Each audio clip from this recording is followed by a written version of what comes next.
Several folks had some really lovely conversations with me. See, when I came in here this morning, I was, to use a word I didn't use this morning, I was gobsmacked, which is a great word, by the refuge this place is.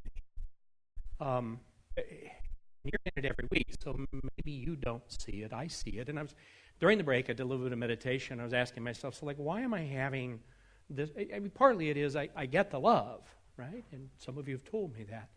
But I realized, Stephen Levine says, that he's now passed, but Stephen Levine says that life bruises us. It's the nature of life. And we get bruised, and if we don't attend to the bruising, it builds up. And it was only during the break, as I was reflecting on how I'm being affected this morning, that I realized I've been doing a lot of very difficult work in national suicide prevention work and in opioid abuse prevention work. And it's heavy work. And it was only in that reflection during the break, it's like, oh, no wonder I so appreciate the refuge you have created for me here. So that goes to all of you. And it's like, that's what I was experiencing. No wonder I have tears in my eyes. The world asks much of us sometimes. Hence the subject today, finding beauty in a broken world. It's stolen from Terry Tempest Williams. If you don't know her, she's a magnificent author. And the phrase that follows that is, so finding beauty in a broken world is creating beauty in the world we find. And of course, this is a representation of that in so many ways. And yet there's a whole nother way to think about this. Because, we can put art on the walls, which I love art. We can plant gardens. We can create beautiful spaces. We can do beautiful, beautiful music, which you all deserve so much credit for. But, ultimately, this creation of beauty in the world is an inside job.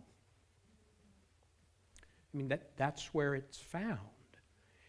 And there are several ways we can think about that. One is we can think of a mental treatment, some might call it. We can reframe. And I was talking with a friend recently who loves the physical world, the natural world, and he was talking about he was ruing that wolves are gone from much of the natural world now. They've been exterminated. And we had this lovely conversation because, you lose an apex predator like a wolf, and what happens is the coyote just multiplies, literally in your woods around here. And then we talked further, and he goes, but they eat up our puppy dogs and kitty cats. And I go, well, yes, they do. Isn't that beautiful? Because your dachshund is surrendering its life to the life of the coyote. And that you can't, Richard and I were talking before we started this morning about how you can't escape the death equation. It's part of the beauty design. So I can do a mental reframe. I can take the wolf and the coyote and all this, and I can go, oh, look, it's part of a beautiful design. It couldn't be otherwise. So that's like a mental treatment. I can do an emotional or psychological treatment by telling you about my friend Kathleen, who works in the world dealing with fetal alcohol syndrome. If you don't know that particular language, what happens is mothers who drink during pregnancy can injure their babies, and they're one of the most reviled groups of people in the world because nobody likes women who hurt their babies. So what you need to know about Kathleen is that she now works nationally and internationally creating safe spaces for women who have born children with fetal alcohol syndrome. And she's magnificent at it, and she's 35 years clean and sober herself, and her whole life is dedicated to that body of work. And she's still reviled. Still. But here's what you have to know about her story to see the wholeness of the beauty. You see, when she was 13 years old, growing up in a violent household, she needed an escape. Alcohol saved her life. So did the boy she met. Because of her upbringing, she knew nothing about sexual and reproductive health, and she got pregnant. And that boy and that experience and the alcohol cumulatively saved her life. It's a beautiful design. It's ugly. It's a beautiful design. She wouldn't be doing the magnificent work she's doing. And if you sat with her and looked her in the eyes and talked to her, you would be dumbfounded by what that whole process has done to her. And so there it is. And her daughters are well cared for now today, at least in part, because of her work and the program she has helped create. And there it is. Would I wish fetal alcohol syndrome on any child? Of course not. But when you understand the nature of addiction and violence in the household and the need for people to find some refuge, and if it's a crazy refuge and it works and it keeps them alive, then that's a beautiful thing. It's part of the beauty of the whole darn design. And that's not the way we think of it. So Paula mentioned I do a lot of forgiveness work. Well, I mean, in the end, we got to forgive all of that. Of her, of you. I mean, there's not a person who ultimately takes this stage to deliver these messages who doesn't have some awful, messy story to tell. Now, of course, we bypass a lot. You all know this, right? You all know about bypassing? Who here doesn't know about bypassing? I do. So, okay, none of you. All right, so here's what bypassing is. Bypassing is we try and find some way to avoid dealing with the ugly in the hopes that we can reside in the beauty without dealing with the ugly, and there's no evidence that's true. If we had Carl Jung here, Carl Jung would tell us the way you find light is in the darkness, the shadow work. And yet we will do everything we can to avoid it because it hurts. When I talked at the beginning about realizing what I've been carrying, doing what I think is some pretty hefty lift work for me, it's been layering up. It's a lot. Life can be a lot. It bruises us. Stephen Levine said that it bruises us so much that it calluses the heart and hardens the soul. And the work of recovery from life. I'm a recovering alcoholic too, so that's part of my story, part of my dark path. It all adds up to this getting past that stuff, not by avoiding it, not by trying. Some of you probably know Pema Chodron, the great Buddhist teacher. Yes, some of you are nodding your heads. Her greatest line is, the purpose of meditation is to lean into the sharp points and let them impale you so you can be healed. And everybody goes like, I don't want that path. I'm not down with that at all, man. I'm going to go find some fruity, wonderful, rainbow-filled place to inhabit where I don't have to deal with darkness. I'm going to move to Hawaii, right? And then the volcanoes blow up and you go like, oh, I can't even escape it here in paradise. So we can mentally reframe. Absolutely. We can absolutely emotionally and psychologically reframe by going to those places. But the more important, ultimately, and powerful reframing is a spiritual reframe, which is the whole point of New Thought. It's the whole point of unity.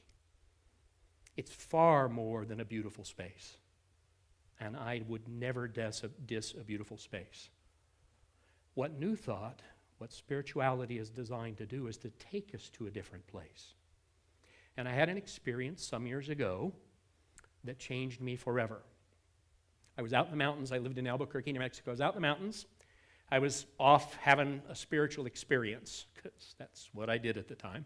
And I found a never-before-discovered grotto, for me anyway, a cave stuck in the end of a cavern, of a canyon, and it was clearly holy ground. It was clearly, you could feel the aura.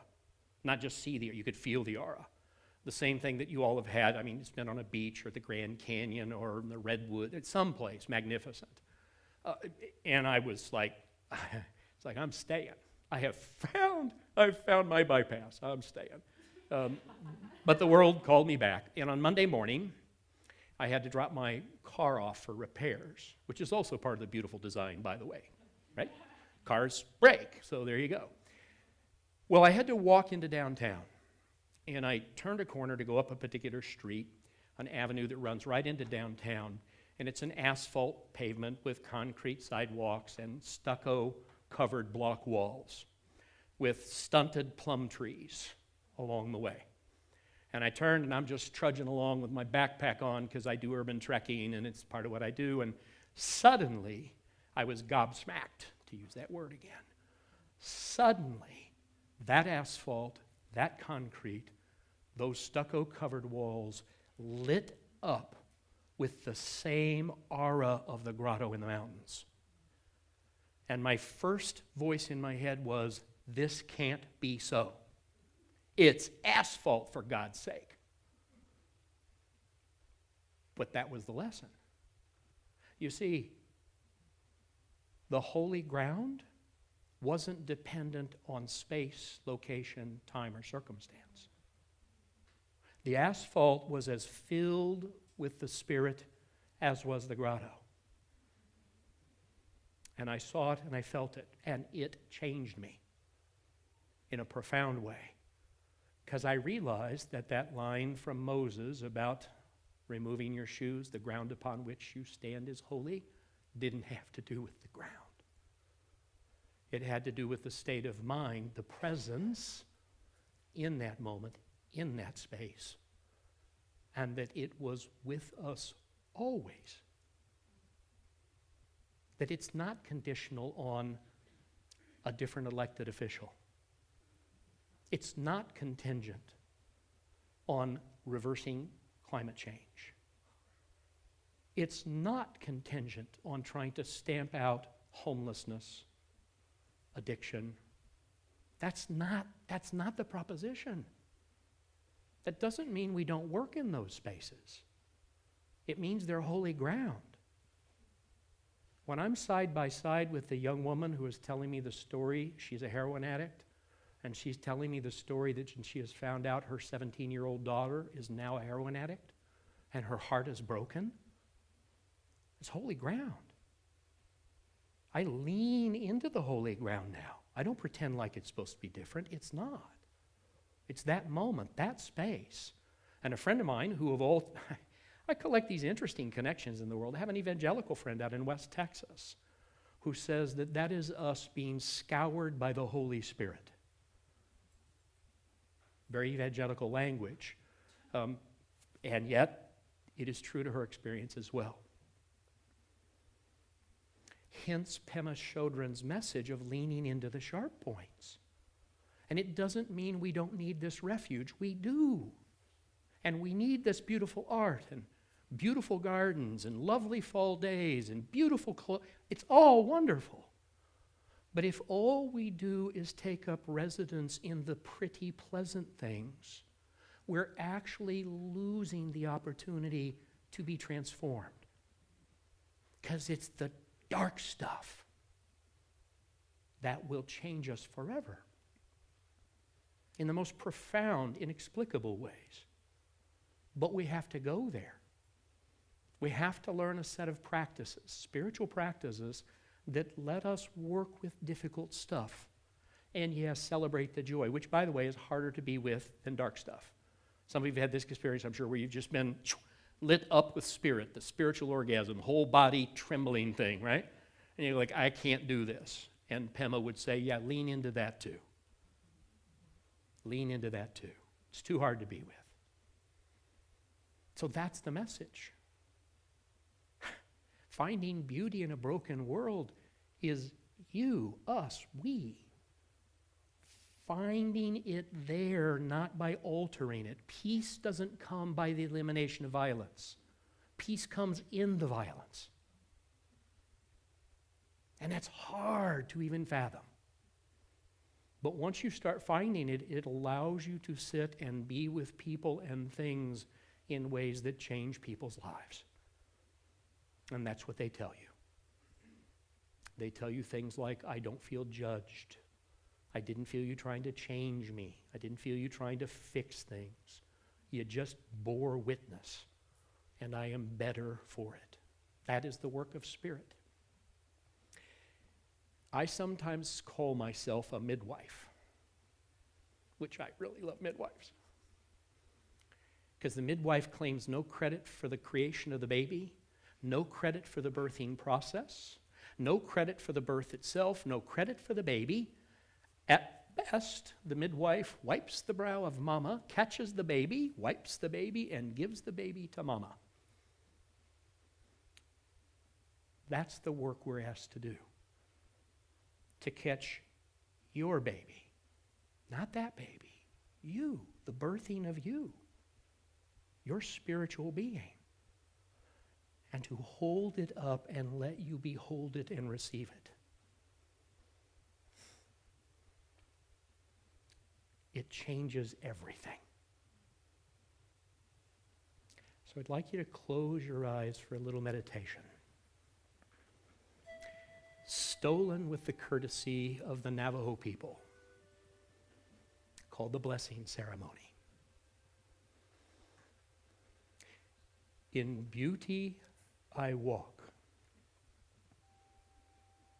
I walk, beauty before me, beauty behind me. I walk. Beauty above me. I walk. Beauty surrounds me. I walk. And all is beauty. I walk. And breathe.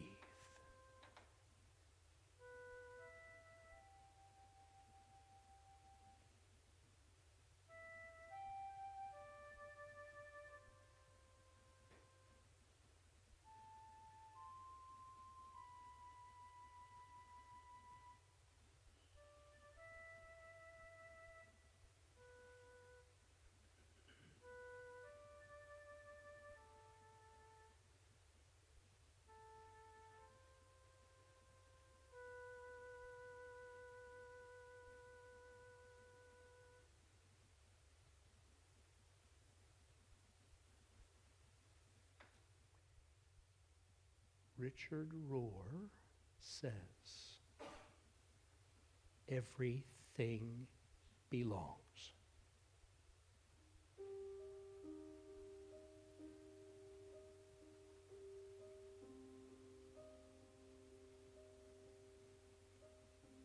Nothing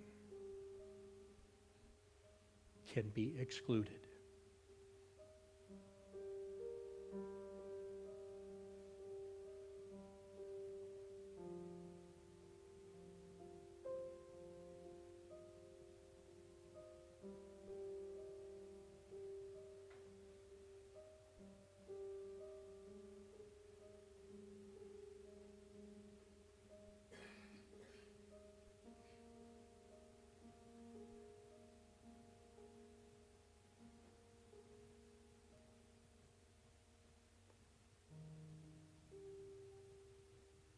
Right here, right now,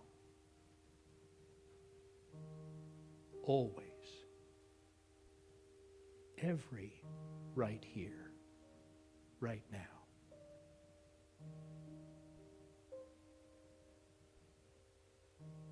Beauty.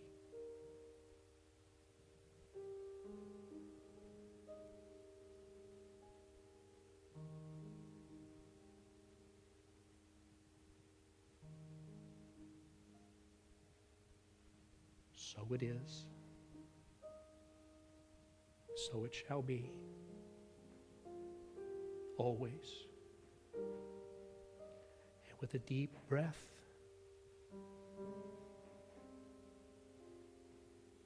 said my wisest teacher, you cannot not be God's kid.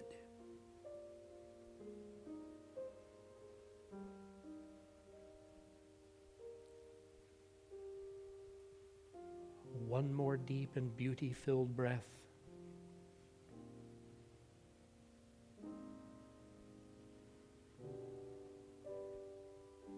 Opening your eyes, wiggling your toes, saying thank you in whatever way you say thank you.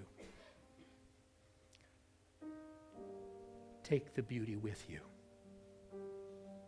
It's there whether you do or not. Namaste.